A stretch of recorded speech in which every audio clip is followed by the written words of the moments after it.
मित्रों, आज मैं आपके लिए लेकर आया हूं ग्रेविटेशन चैप्टर, गुरुत्वाकर्षण। मैं देख रहा था प्रीवियस ईयर के क्वेश्चंस को, जिसमें हमने देखा रेलवे को, एसएससी को। तो क्या पाया कि इन एग्जाम्स में गुरुत्वाकर्षण चैप्टर से बहुत सारे क्वेश्चन पूछे जाते हैं और विद्यार्थी थोड़ा सा ध्यान दे तो सारे क्वेश्चंस बिल्कुल आराम से बनाया जा सकता है।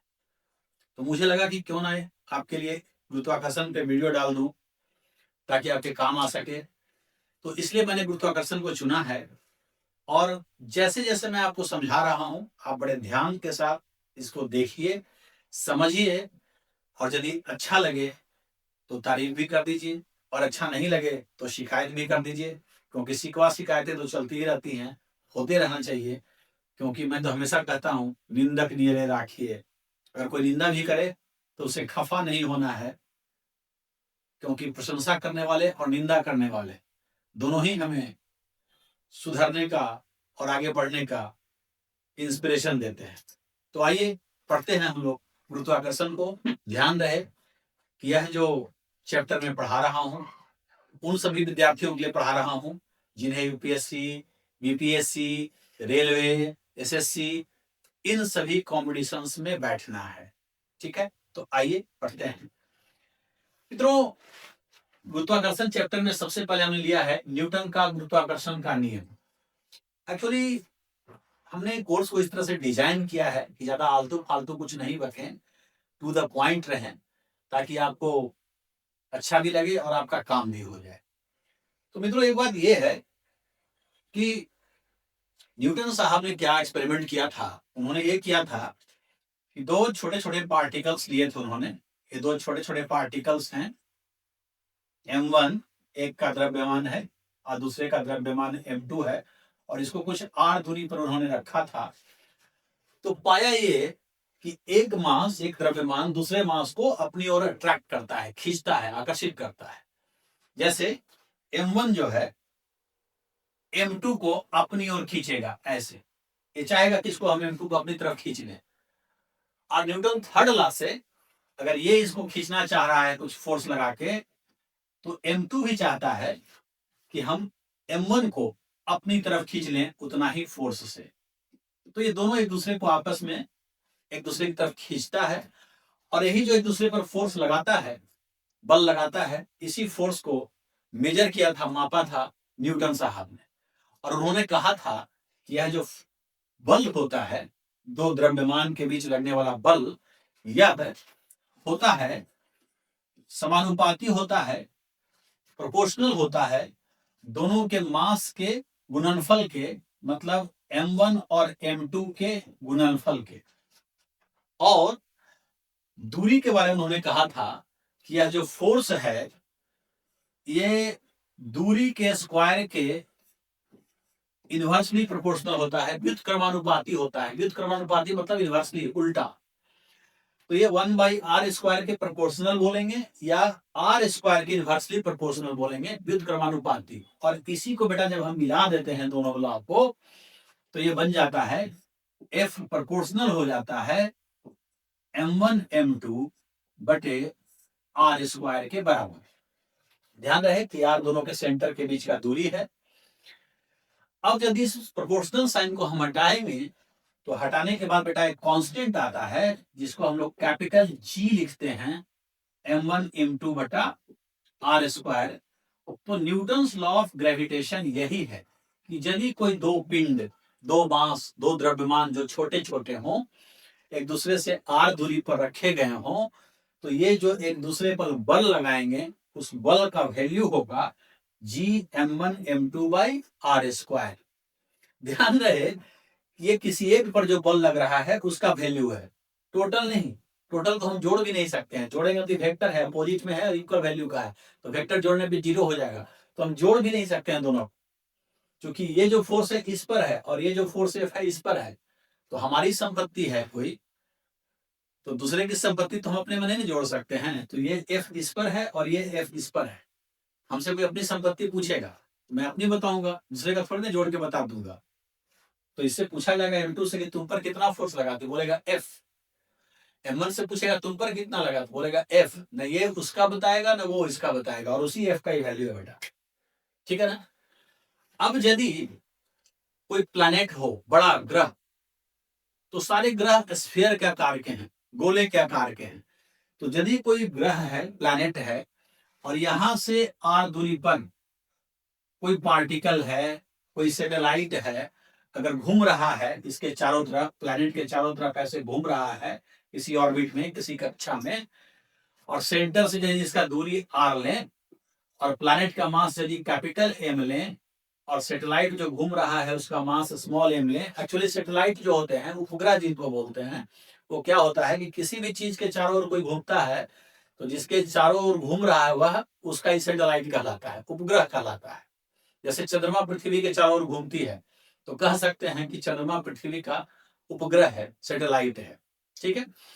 तो यदि इस प्लैनेट का, कोई भी प्लैनेट का मास m है, और जो उसके चारों तरफ घूमने वाला सैटेलाइट है, उपग्रह है, उसका मास स्मॉल m है, और प्लैनेट के ग्रह के सेंटर से उपग्रह की दूरी r है, तो इसी फॉर्मूले के अनुसार हम लिख सकते हैं कि यह जो प्लैनेट है, ग्रह है, इसको, सैटेलाइट को, जिस फोर्स से, जिस बल से अपनी ओर खींचेगा सेंटर की ओर, इस बल का वैल्यू होगा capital G, capital M into small m, M1 M2 की जगह capital M into small m बटा r स्क्वायर, जहां r ध्यान रहे ये ग्रह के सेंटर से उपग्रह के बीच का दूरी है।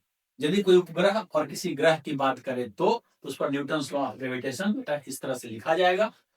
ध्यान ये रहे कि यहाँ जो कैपिटल G होता है इसका वैल्यू फिक्स है 6.67 into 10 to the power -11 newton metre square per KG square. Newton metre square इसका यूनिट हो जाएगा पर केजी स्क्वायर। जी जब निकालेंगे तो ये न्यूटन, ये मीटर, तो न्यूटन मीटर स्क्वायर, और ये केजी, केजी तो पर केजी स्क्वायर। तो ये कैपिटल जी का वैल्यू होता है। और अर्थ का जो मास होता है 6 into 10 to the power 24 KG होता है। आप इसको याद रखिए तो अच्छा रहेगा। अर्थ का द्रव्यमान 6 into 10 to the power 24 KG होता है। अब ये जो प्लैनेट है, ऐसा नहीं कि कोई अर्थ ही है, कोई भी हो सकता है, उसके चारों ओर कोई घूम सकता है। जैसे सन के चारों ओर पृथ्वी घूमती है, तो उस केस में यहाँ जो एक मास है वो सन का हो जाएगा, दूसरा मास पृथ्वी का हो जाएगा। तो ये है बेटा Newton law of gravitation. Law जो है वो ये है कि बल जो होता है, फोर्स डायरेक्टली प्रोपोर्शनल होता है, समानुपाती होता है द्रव्यमान के गुणनफल के, और व्युत्क्रमानुपाती होता है दूरी के स्क्वायर के। ठीक है ना, समझ में आई बात।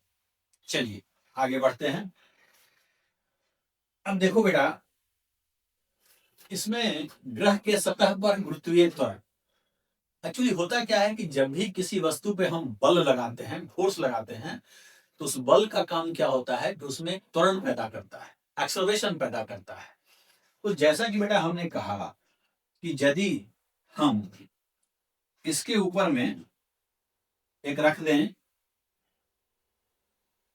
एक प्लेनेट के ऊपर में एक किसी वस्तु को रख दें, ये कोई वस्तु है, अगर एक वस्तु को हमने रख दिया तो क्या होगा, इस वस्तु को प्लेनेट अपने सेंटर की ओर खींचेगा, ऐसे ऐसे फोर्स लगाएगा, बल लगाएगा। तो ये जो बेटा बल लगाएगा इसके चलते त्वरण पैदा होगा, इसमें पैदा होगा। कितना त्वरण पैदा होगा, उसी त्वरण को हम बोलते हैं गुरुत्वीय त्वरण। किसी भी वस्तु को कोई ग्रह प्लैनेट अपनी ओर जब खींचता है, बल लगाता है, तो उस बल के चलते उसमें त्वरण पैदा होगा। क्योंकि त्वरण होता है ना, फोर्स बटा द्रव्यमान, बल बटे द्रव्यमान को क्या कहते हैं, त्वरण कहते हैं। तो उसी त्वरण को हम बोलते हैं गुरुत्वीय त्वरण। ये कैसे निकालेंगे बेटा, ये देखिए हम ऐसे निकालेंगे, आ जाते हैं इसमें। किस प्रकार से निकालेंगे कि पहले हम बल निकाल लेंगे कि यदि इस प्लैनेट का मास है कैपिटल M, कैपिटल M, इस प्लैनेट का मास है कैपिटल M, और इसका मास है स्मॉल m वस्तु का, तो जो गुरुत्वाकर्षण बल होगा उसको हम क्या लिखेंगे, गुरुत्वाकर्षण बल, कर्षण बल जो होगा ये होगा हमारा F बराबर कितना हो जाएगा, तो capital G M into M बटा सेंटर से दूरी जो कि रेडियस हो जाएगा R स्क्वायर, ये प्लैनेट का रेडियस हो गया। तो ये बल हो गया। अब यदि त्वरण निकालना हो, गुरुत्वीय त्वरण, तो ये क्या होगा, गुरुत्वीय त्वरण हो जाएगा हमारा, त्वरण, त्वरण कैसे निकालते हैं, बल बटा द्रव्यमान, मास, द्रव्यमान। तो बल कितना लगा, इतना, Gmm बटा आर स्क्वायर, और द्रव्यमान कितना है, किसका त्वरण निकाल रहे हैं, वस्तु का, तो m, तो ये बेटा कट गया, और इसी गुरुत्वीय त्वरण को स्मॉल g बोलते हैं, तो स्मॉल g बराबर हो जाएगा Gm बटा आर स्क्वायर। तो ध्यान रहे कि जब भी किसी प्लैनेट की, कोई भी प्लैनेट हो सकता है, कोई भी प्लैनेट की सतह पर यदि हम किसी वस्तु को रखते हैं, तो वहां गुरुत्वीय त्वरण होता है Gm बटा आर स्क्वायर। कैपिटल G तो फिक्स है 6.667 इंटू 10⁻⁻11। और अलग अलग प्लैनेट का रेडियस जो है, त्रिज्या अलग अलग होता है, सब एक समान नहीं ना होते हैं, कोई प्लैनेट छोटा है, कोई बड़ा है, जैसे जुपिटर बहुत बड़ा है, बुध छोटा है, तो जो प्लैनेट जैसा है उसका साइज अलग है, तो आर अलग अलग है, मास अलग अलग है, जी सबके लिए कैपिटल जी फिक्स है, इसलिए गुरुत्वीय त्वरण जो है अलग अलग ग्रह के सतह पर अलग अलग होगा। ऐसा नहीं है कि जो पृथ्वी पर होगा वही मंगल पर होगा, वही चंद्रमा पर होगा, ऐसा नहीं है, क्योंकि सबका मास और रेडियस क्या है, अलग अलग है। तो हम, आप याद रखेंगे कि गुरुत्वीय त्वरण जो होते हैं, गुरुत्वीय त्वरण अलग अलग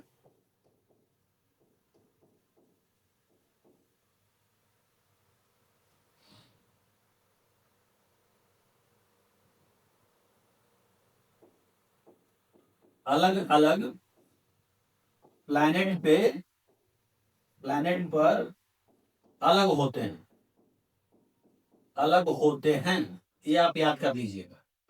ऐसा नहीं कि सब पर सेम है।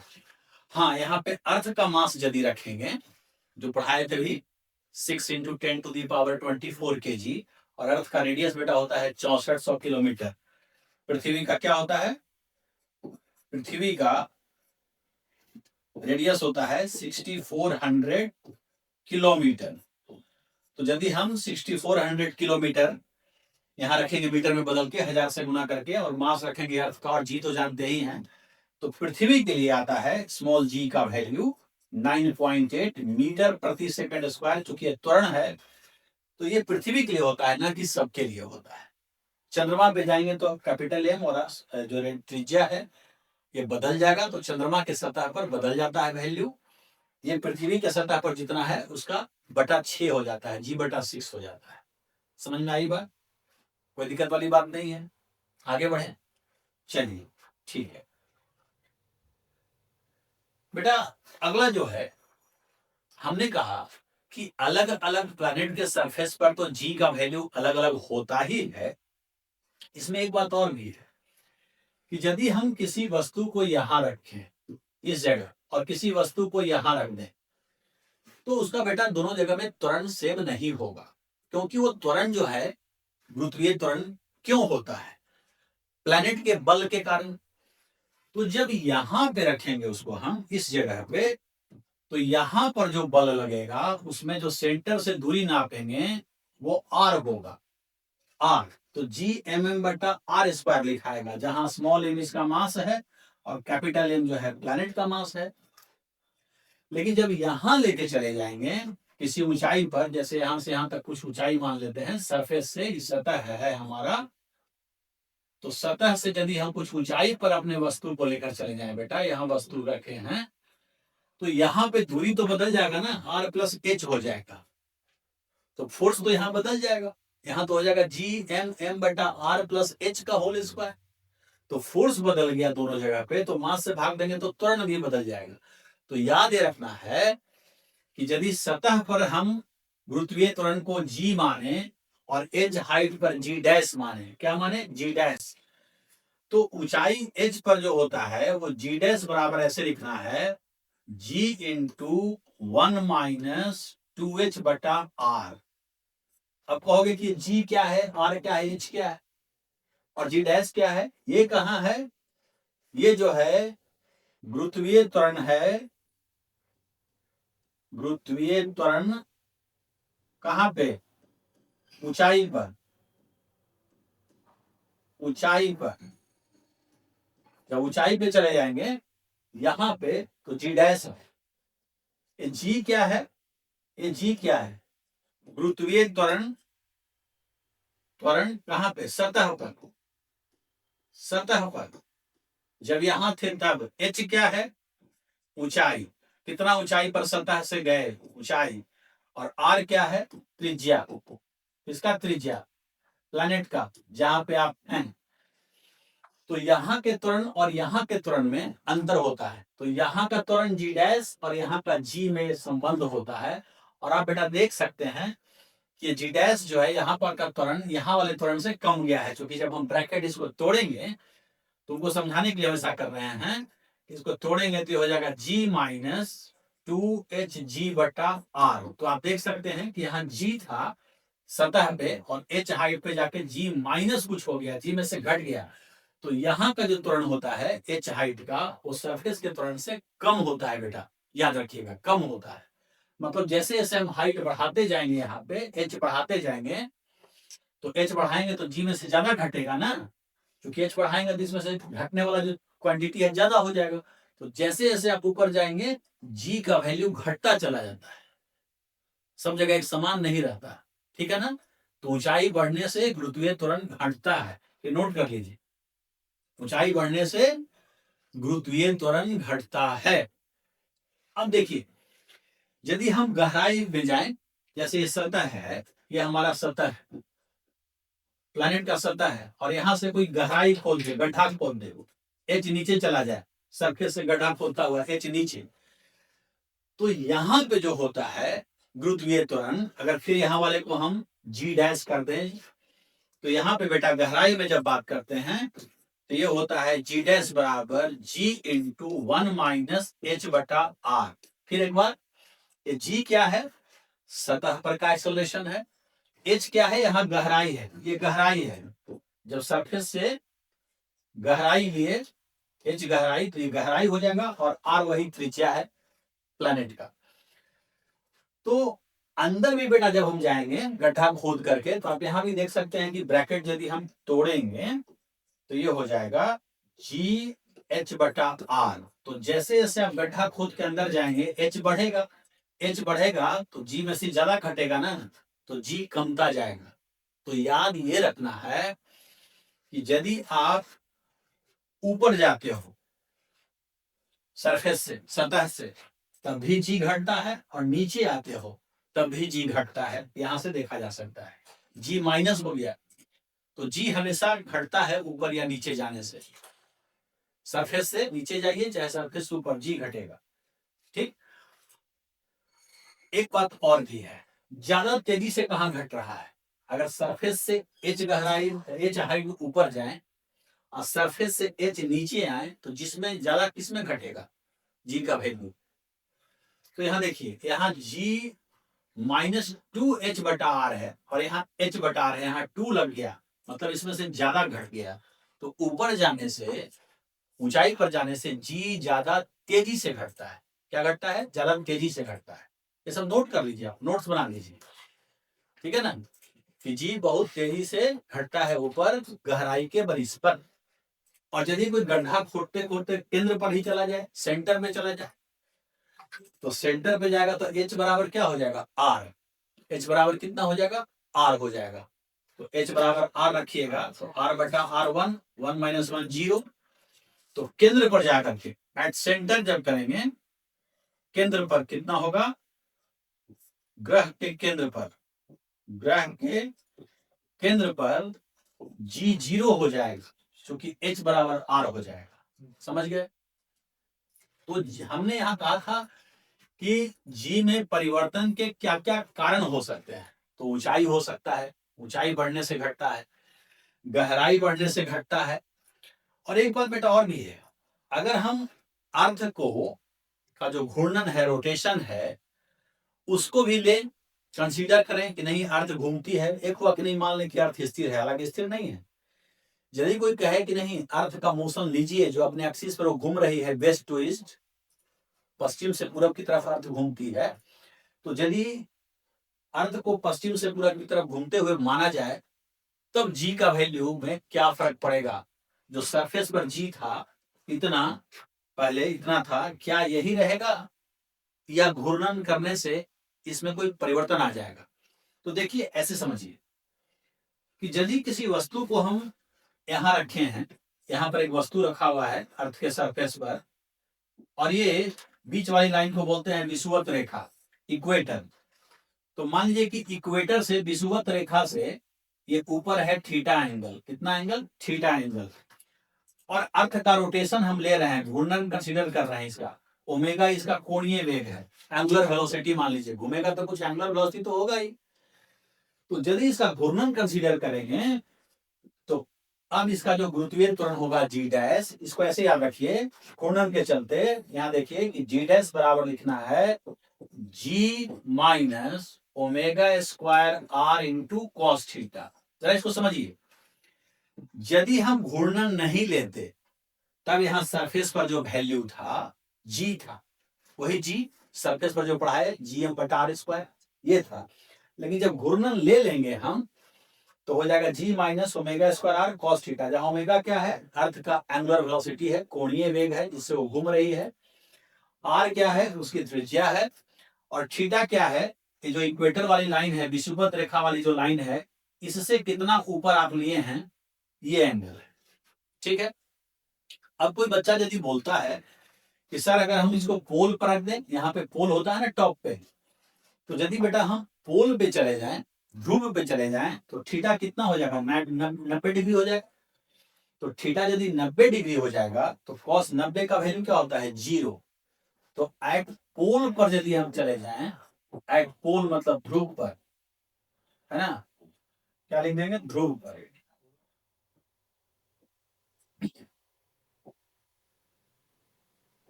ध्रुव पर जो है थीटा 90 डिग्री हो जाएगा, तो वैसे केस में cos 90 0 हो जाता है, तो जी डैश बराबर जी हो जाएगा। मतलब कोई प्रभाव नहीं पड़ेगा घूर्णन का, क्योंकि ओमेगा वाला टर्म ही खत्म हो जाएगा। तो जी सबसे ज्यादा जो होगा पोल पे होगा यदि घूर्णन लें तब। ठीक। और जैसे जैसे हम इक्वेटर की तरफ बढ़ेंगे, तो देखिए जैसे जैसे हम पोल से इक्वेटर की तरफ इधर आएंगे तो क्या होगा कि एंगल कमते जाएगा। जैसे यहाँ 90 डिग्री था, जैसे जैसे एंगल कमेगा, तो थीटा जब बेटा कमता है ना, तो थीटा कमने से कॉस थीटा का वैल्यू बढ़ जाता है। क्या होता है? बढ़ता है। तो जब कॉस थीटा बढ़ेगा और ये वाला जो टर्म है इसमें से घट न रहा है, तो जी में से ही घट रहा है, और घटने वाला टर्म बढ़ रहा है। बढ़ तो रहा है, थीटा कमने से इधर जाएंगे तो ये बढ़ा, तो इसमें से ज्यादा घटेगा तो ये कम जाएगा। मतलब पोल पर जी सबसे मैक्सिमम होता है, अधिकतम होता है कहाँ? पोल पर। और सबसे कम कहाँ होगा? इक्वेटर पर। कम से कम होगा, मिनिमम होगा इक्वेटर पर। यहाँ सबसे कम, सबसे कम, और यहाँ पे सबसे ज्यादा, पोल पर सबसे ज्यादा होता है। और पोल पर घूर्णन का कोई प्रभाव नहीं पड़ेगा, क्योंकि ओमेगा यहाँ लेंगे लेकिन थीटा 90 होने से 0 हो जाएगा। तो जी बेटा कई कारणों से बदलता है।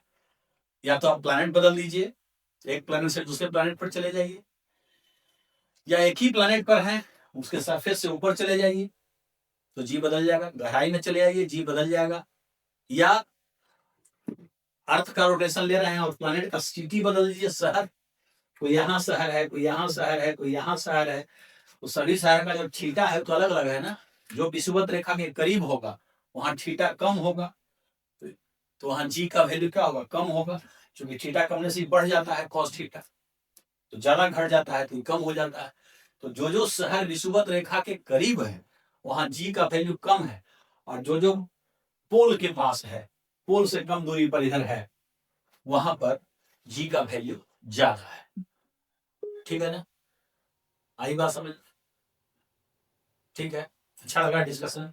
बेटा एक बात और भी है, देखिए जो भार होता है किसी वस्तु का भार, प्लेनेट के सतह पर वस्तु का जो भार होता है, देखिए भार क्या होता है। जैसे मान लीजिए कि ये कोई प्लेनेट है, ये कोई प्लेनेट है, ग्रह है, और इसके सरफेस पर भी यहाँ रखा हुआ है वस्तु। इसका भार का मतलब होता है कि जितना बल लगा के खींचता है अपने सेंटर की ओर, वही भार कहलाता है। भार कुछ नहीं, कोई भी प्लैनेट किसी वस्तु को अपनी ओर जिस बल से खींचा वही बल उसका भार है। तो भार बराबर क्या लिखेंगे, न्यूटन लॉ ऑफ ग्रेविटेशन लगा दीजिए, G m1m2 बटा आर स्क्वायर, ये आर इसका रेडियस हो गया त्रिज्या। तो भार का यही फॉर्मूला होता है सरफेस पर। और अभी थोड़ा देर पहले पढ़ाए थे कि ये जो टर्म है Gm बटा आर स्क्वायर, ये सतह पर का जी होता है, स्मॉल जी। तो भार को कुछ लोग ऐसे भी लिखता है mg या Gmm बाई आर स्क्वायर, दोनों लिख सकते हैं। इसमें एक कैपिटल एम प्लैनेट का मास है और छोटा एम जो है वो वस्तु का मास है। ये छोटा एम वस्तु का मास और कैपिटल एम जो है प्लैनेट का मास, ग्रह का मास। ठीक, अब हमने अभी बताया आपको कि जी बदलता है ऊंचाई के साथ, गहराई के साथ, घूर्णन कंसीडर करने से, रोटेशन कंसीडर करने से, तो वेट भी बदलेगा, वेट भी बदलेगा। तो भार भी जो होता है एक स्थिर क्वांटिटी नहीं है, वो बदलता है ऊंचाई के साथ, गहराई के साथ, रोटेशन के साथ। प्लैनेट को चेंज करेंगे तब, क्योंकि प्लैनेट चेंज होने से जी ही बदल जाएगा, स्मॉल जी, अभी बताएं। तो एक ही वस्तु का भार अलग अलग प्लैनेट पे अलग अलग होगा, क्योंकि एम अलग अलग होगा। और भार हमेशा सदिश होगा, क्यों? क्योंकि प्लैनेट जो फोर्स लगा रहा है, जो बल लगा रहा है वस्तु पर, उस बल को बोल रहे हैं। तो बल क्या है? सदिश है नहीं। और यूनिट क्या होगा बल का? न्यूटन। तो भार हमेशा न्यूटन में मेजर किया जाता है। ऐसा यूनिट क्या है? ऐसा यूनिट जो है किसका? भार का, बराबर न्यूटन है ना। ऐसा यूनिट ऑफ वेट, भार। ठीक है, तो ये बात है बेटा। अब जैसे कोई पूछ दे आपसे, मान लीजिए कि ये हमारा एक प्लैनेट है, ये हमारा इक्वेटर हो गया, और कोई वस्तु यहाँ पे है बेटा, यहाँ पे इसका थीटा एंगल पे है, ये इक्वेटर से विषुवत रेखा बोलते हैं इसको, इक्वेटर से थीटा एंगल पे है। यहाँ भार बताइए। तो भार हमने आपको पढ़ाया है mg। तो भार क्या लिखेंगे? भार बराबर लिखेंगे m। और यहाँ पे g कितना पढ़ाए थे? अभी पढ़ाए थे g minus omega square are into cos theta. तो यदि घूर्णन कंसीडर करेंगे तो हमारा भार यहाँ पे ये हो जाएगा। समझ में आई बात? ये भार हो जाएगा। घूर्णन कंसीडर नहीं करेंगे, इसका ओमेगा कंसीडर नहीं करेंगे, तो mg होगा। तो घूर्णन कंसीडर करने से mg में से कुछ घट जा रहा है, भार घट जाता है। क्योंकि जी ही घट रहा है तो भार तो घट ही। ठीक है ना। कोई पूछे कि सबसे अधिक भार कहाँ होगा, तो जहां जी सबसे ज्यादा होगा, अभी बताए हैं कि पोल पे सबसे ज्यादा जी होता है, यहाँ पे अधिकतम जी होता है, जो थीटा 90 होने से टर्म 0 हो जाता है। तो सबसे अधिक भार होता है वस्तु का पोल पर, और सबसे कम भार होता है इक्वेटर पर। कहाँ? इक्वेटर पर सबसे कम भार, यहाँ होगा सबसे कम भार। लिख देता हूं, सबसे कम भार, कम भार होगा यहाँ इक्वेटर पे। क्योंकि यहाँ पे जब आएंगे तो थीटा 0 हो जाएगा, थीटा 0 होने से कॉस 0 1 हो जाता है, अधिकतम हो जाता है। तो जी में से ज्यादा घट जाएगा तो भार कम जाएगा। किसी चीज में से ज्यादा घटा देंगे तो कम ही ना जाएगा रिजल्ट। ठीक,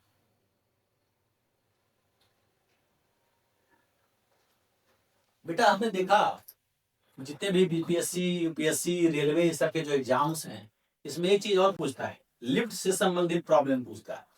लिफ्ट से संबंधित, ये लिफ्ट से संबंधित क्या पूछता है? वो कहता है कि एक लिफ्ट है, उसके अंदर एक व्यक्ति है। अब कभी वो लिफ्ट को ऊपर ले जाएगा, कभी लिफ्ट को नीचे लाएगा, और बोलेगा कि उसके भार में क्या परिवर्तन होगा। तो याद रखिए कि यदि लिफ्ट ऊपर जा रहा है और उसका जो चाल है बढ़ रहा हो, गति किधर हो? गति ऊपर, और चाल बढ़े, चाल क्या हो? बढ़े, ऊपर जाए लेकिन बढ़े। तो वैसे केस में उसका बेटा जो भार होता है वो m इंटू जी प्लस ए हो जाता है, मतलब भार बढ़ जाता है। ऐसे किसी वस्तु का भार हम पढ़ाए थे ना, अभी इसको ब्रैकेट तोड़िए तो mg प्लस ma होता है। तो यदि ये लिफ्ट स्थिर रहता, तो स्थिर होने से त्वरण नहीं होता है। ये क्या है? इसका त्वरण है। किसका त्वरण? लिफ्ट का। ये है त्वरण। तो यदि स्थिर होता तो ये 0 होता, तो भार इसका mg होता। तो जब कोई वस्तु पृथ्वी पर रखी हुई है तो भार उसका mg होता है। लेकिन उसी वस्तु को यदि हम लिफ्ट में रख दें और लिफ्ट ऊपर जाए, चाल बढ़े उसका, तो चाल को बढ़ाने वाला कौन है? त्वरण। इसका मतलब कि त्वरण ऊपर की तरफ है। जब भी किसी का चाल बढ़े तो जिधर चाल बढ़ रहा है जिस दिशा में, उधर ही त्वरण हो जाए, और घटे चाल तो उल्टा हो जाए। तो चाल यदि बढ़ रहा है मतलब त्वरण और ऊपर जा रहा है लिफ्ट हमारा, इसका मतलब त्वरण भी ऊपर है। तो जब भी त्वरण ऊपर होगा तो वस्तु का भार बढ़ जाएगा इतना से, ma से mg प्लस ma हो जाएगा। इसी प्रकार से यदि लिफ्ट नीचे आ रहा हो और चाल बढ़ रहा हो, आ तो नीचे रहा है लेकिन चाल बढ़ रहा है, तो नीचे आ रहा है चाल बढ़ रहा है मतलब इस बार त्वरण नीचे है। तो याद रखिएगा कि जब नीचे त्वरण होगा तो भार घट जाएगा, mg माइनस ma हो जाएगा mg माइनस ma, या इसी को हम m कॉमन ले लिए हैं, g माइनस a लिख दिए, तो घट गया ना। पहले mg था, भार mg होता है, लेकिन लिफ्ट में ले गए और लिफ्ट को नीचे लाए, स्पीड बढ़ाता हुआ तो घट गया। और यदि आपका जो लिफ्ट है ऊपर जा रहा हो या नीचे आ रहा हो, एक समान गति से, उसका गति में परिवर्तन नहीं हो, न बढ़ रहा हो न घट रहा हो, एक समान से जा रहा हो, ऊपर जाए या नीचे, तो एक समान गति से जब चलता है तो त्वरण नहीं होता है। क्योंकि त्वरण नहीं होगा तभी एक समान गति होगा। त्वरण होगा तो बढ़ाएगा या घटाएगा, ठीक ना, घटाएगा जब मंदन होगा। तो यदि त्वरण नहीं है तो a को 0 कर दीजिए तो भार mg हो जाएगा। इसीलिए जब भी कोई वस्तु एक समान गति से जाता है, जब लिफ्ट एक समान गति से जाता है, एक समान गति से जाता है, समान है, एक समान गति से जाता है ऊपर या नीचे, तो उसके भार में कोई परिवर्तन नहीं होता है, mg ही रहेगा, बढ़े घटेगा नहीं, ठीक। तो याद रखिए, त्वरण ऊपर तो भार बढ़ा, त्वरण नीचे तो भार घटा, त्वरण नहीं तो भार ज्यों का त्यों। और त्वरण पहचानने का क्या है कि यदि ऊपर जा रहा है और चाल बढ़ रहा है तो समझिए ऊपर है, नीचे आ रहा है चाल बढ़ रहा है तो नीचे है, मतलब त्वरण ही चाल को बढ़ाता है, ठीक। अब कोई कहे कि नहीं ऊपर तो जा रहा है लेकिन चाल उसका घट रहा है, तो चाल घट रहा है तो घटाता कौन है? त्वरण। कब? जब उल्टा होता है, यानी कि हाँ त्वरण नीचे है तो लिफ्ट भले ऊपर जा रहा है लेकिन त्वरण किधर हो गया? नीचे। और त्वरण देख करके ही आंसर देना है। तो त्वरण जब नीचे रहता है तो mg माइनस m है, और त्वरण ऊपर है तो mg प्लस m है। तो मेन त्वरण देखना है, गति नहीं, ठीक है। तो बेटा ये समझ में आ गया। तो इस पे भी बहुत क्वेश्चन पूछा जाता है भार में परिवर्तन का। और कोई बच्चा ये भी पूछता है कि सर जो लिफ्ट में एक रस्सी लगा होता है, वो रस्सी टूट जाए तब, केबल टूट जाए तब, यदि केबल टूट जाए, केबल टूट जाए तब क्या होगा? तो देखो बेटा, रस्सी जब टूट जाएगा ना तो जी से गिरेगा, जो लिफ्ट है जी से गिरेगा, उसका त्वरण जी हो जाएगा नीचे की तरफ। तो जब नीचे त्वरण होता है तो भार क्या बताए हम? भार बताए mg माइनस ma, और रस्सी टूटने से a बराबर g हो जाता है, तो यहाँ g रख दो तो भार उसका शून्य हो जाएगा, 0 हो जाएगा।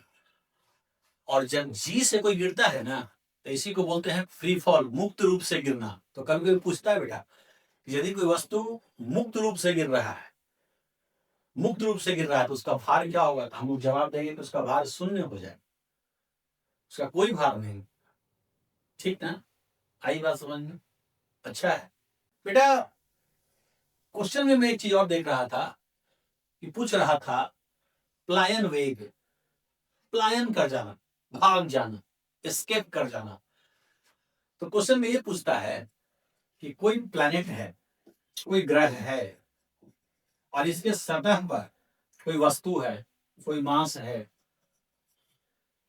इसको किस वेग से फेंका जाए कि दोबारा लौट करके नहीं आए।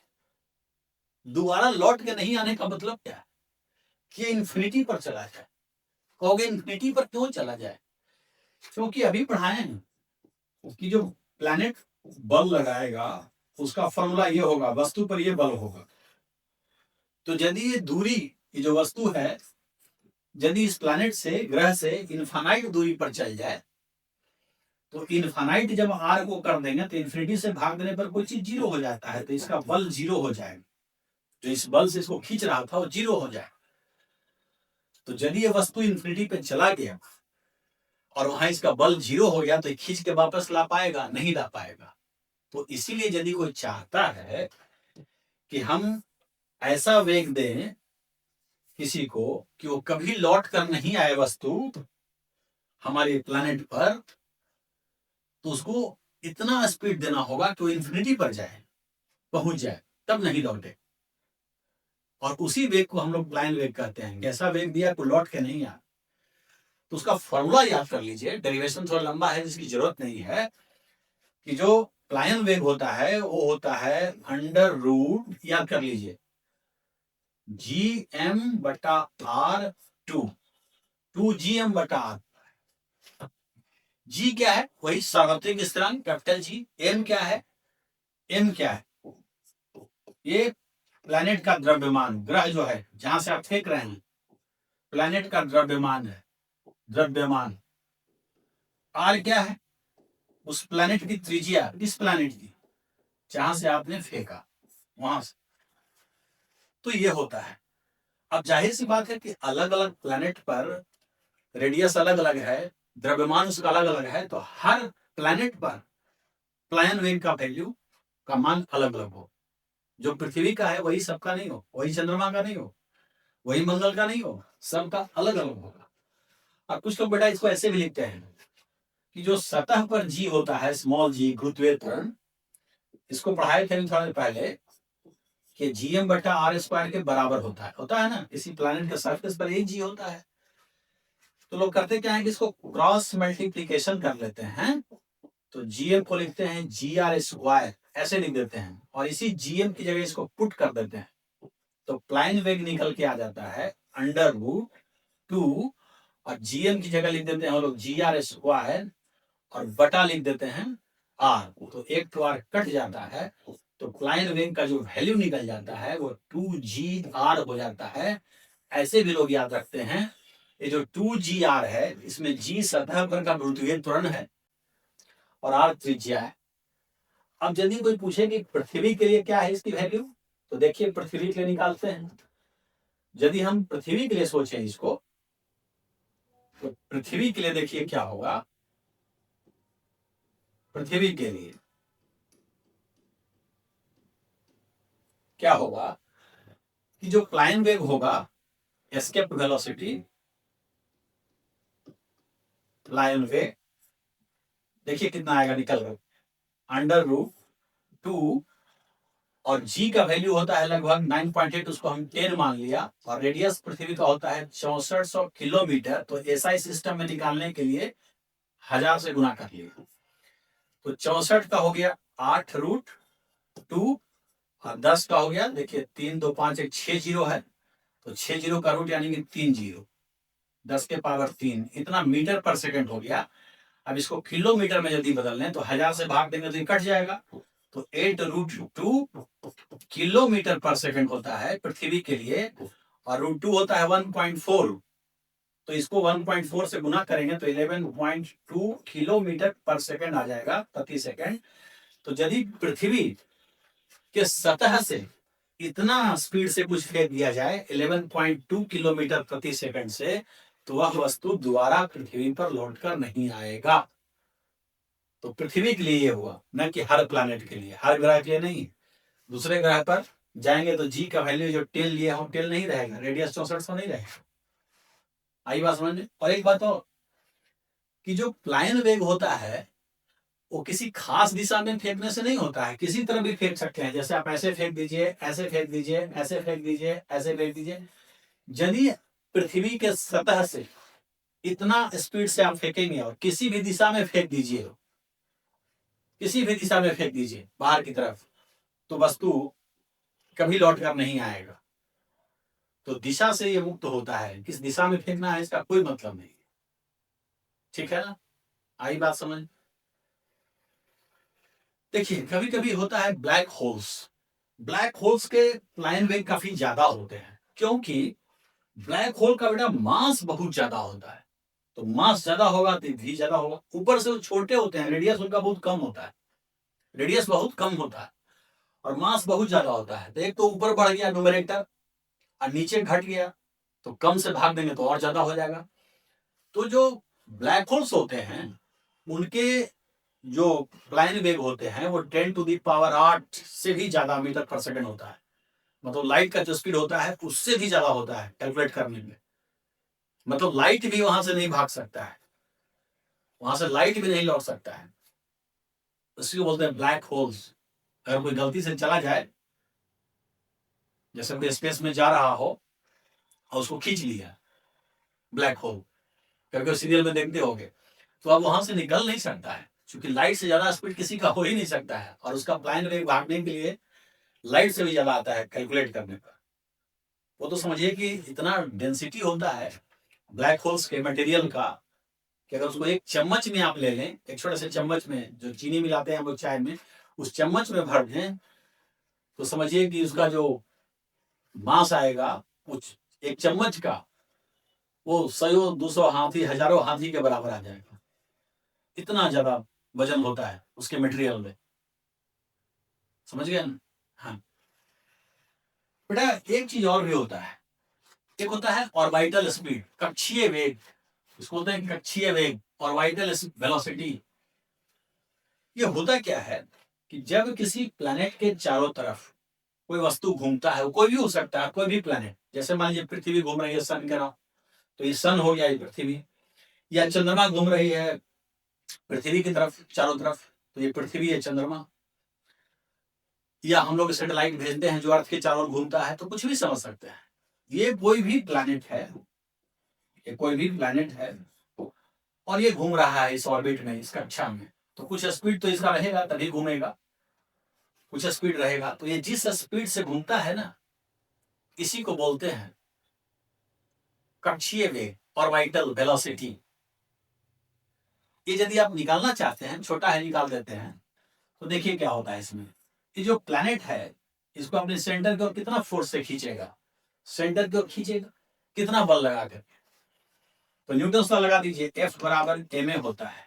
तो सेंटर की ओर कितना बल से खींचता है, Gm बटा आर स्क्वायर। ये सैटेलाइट जो घूम रहा है उसका मास ले लिए और कैपिटल एम ले लिया प्लैनेट का मास, प्लैनेट का मास ले लिया हमने कैपिटल एम। तो ये हो गया बराबर, हमने इधर फोर्स लिखा तो मास इनटू एक्सेलरेशन, इसी पर न ले रहे हैं फोर्स, तो इसका मास m। और सर्कुलर मोशन में, वृत्ताकार मोशन में सेंटर की ओर जो त्वरण होता है वो होता है v स्क्वायर बटा आर। तो ये आर हो गया। अब ये m से m कट जाएगा, आर से तो स्क्वायर कट जाएगा, तो v स्क्वायर बराबर कितना हो जाएगा, gm बटा आर। तो जब v निकालेंगे तो अंडर रूट आ जाएगा gm बटा आर, जहां आर क्या है, आर क्या है यहाँ, यहाँ आर क्या है बताइए, स्मॉल आर, रेड ऑर्बिट का रेडियस है, त्रिज्या है, ये इसके सेंटर से दूरी, कक्षा का त्रिज्या। ये कक्षा जो है ये त्रिज्या है, त्रिज्या है। तो जब भी कोई प्लैनेट के चारों तरफ कोई घूमता है तो उसका जो स्पीड होता है घूमने का, उसी को बोलते हैं कक्षीय वेग या ऑर्बिटल स्पीड, जो ये होता है। समझ में आई बात? हाँ, एम क्या है, जिस प्लैनेट को चारों तरफ घूम रहा है, और आर जो होता है ये दूरी इसके सेंटर से, या ऑर्बिट का रेडियस कह सकते हैं। और ध्यान रहे, जो सैटेलाइट घूम रहा है, ये जो सैटेलाइट है, उपग्रह जो है, इसके मास से कोई लेना देना नहीं होता है, उसका मास छोटा है, यहाँ नहीं आया है।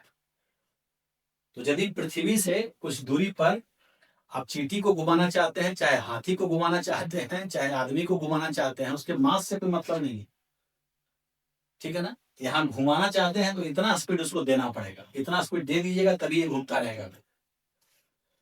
ये क्या करेगा, गुरुत्वाकर्षण बल लगा करके इसको घुमाता रहेगा, ठीक है ना, ये बात। तो बेटा आज हम चर्चा कर रहे थे गुरुत्वाकर्षण के जो कुछ कॉन्सेप्ट्स थे उनके बारे में, और काफी अच्छे से हमें लगता है कि हमने आपके सामने इसको रखा है। तो आशा करते हैं कि आपको पसंद आया होगा। अगले क्लास में एक सैटेलाइट होता है सिंक्रोनस सैटेलाइट, उस पर भी भू स्थिर सैटेलाइट जिसको बोलते हैं, उस पर भी काफी प्रश्न हमने देखे थे एसएससी और रेलवे वगैरह में, यूपीएससी वगैरह में, तो उस पर चर्चा होगी।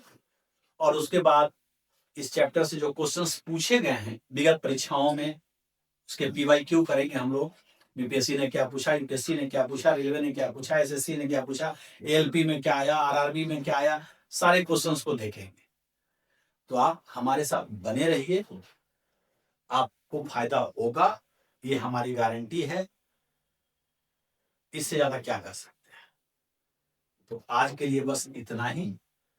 तब तक के लिए शब्बा खैर, शुभ रात्रि, सायोनारा, tata, bye bye, thank you.